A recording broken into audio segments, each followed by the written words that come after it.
So this is, I call it an apron bunny. It's obviously the thing that's unique about this is that there are no hard edges anywhere.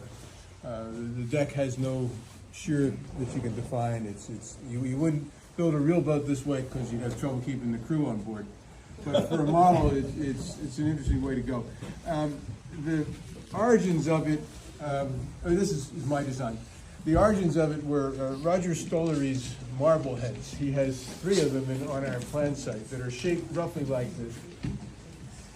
They're different sizes, and I thought I had one. I liked it. I wanted to scale it down to 36. And those of you that may have waded through some of my articles in the arithmetic and all, you know how I get carried away about scaling stuff. So this one is not a scale model of any of his exactly. It's proportionately deeper in order to get the displacement I needed. It's proportionally narrower because I thought, at least the Mad Hatter I thought was wider than I wanted, and it worked. So it worked out to be. I think this is 8.5 pounds, maybe 8.25 pounds, something like that, with roughly 5 pounds of lead. The wood is stained. It's Paulownia, and Paulownia is, depending on where you live, it's considered an invasive species that people want to eradicate, or else it's considered a potential profit source. It's very light. It's lighter than cedar typically. It's highly variable, like most lightweight woods, but it's heavier than balsa and lighter than cedar, so it's in that range. And in Maryland, it's not considered invasive. In fact, they use it for boat building sometimes.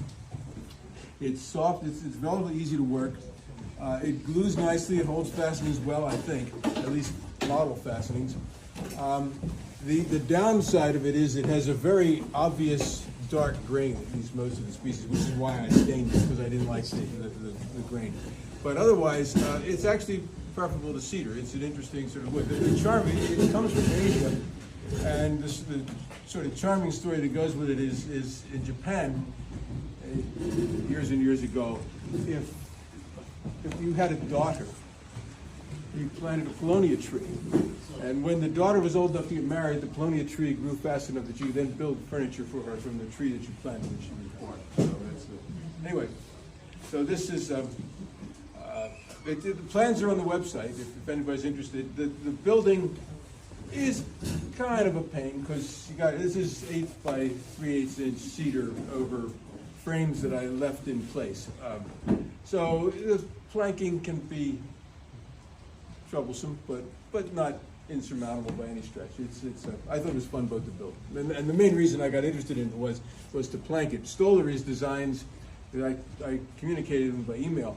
He, as far as I know, I built a planked Mad Hatter, and I think that was probably the first one because it was intended to be mold and then be built with carbon fiber or fiberglass or something in the frame, but I didn't do it that way. And then this one has also been built up. So that's it. We've been trying. Roger still has the molds. Oh, he does. Okay. Yeah. We've been trying to get them, but they're in the front of his crawl space in his attic, and there are piles of magazines and books, and he didn't want to move all that out of the way because now it'd probably be too expensive to ship the molds here. But we communicated with him trying to get the because it's a fast. I think it's a fast boat. Yes. Yeah. Yeah. This is,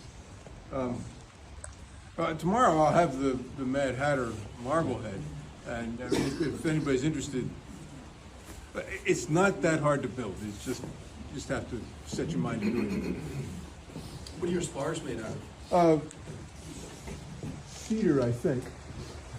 These are probably cedar. I use typically cedar or the lightest piece of pine I can find. But I like the cedar because the grain is straight. And is it 2 pieces glued together, or is it a solid stick? Or I don't know what this was. My usual practice is to cut them 2 pieces, half the thickness, offset them so that the weak points don't line up. We keep track of the offset so when you run the plane down, you don't have opposite preferred plane directions. And then, so offset them, glue them back together, and then make it that way.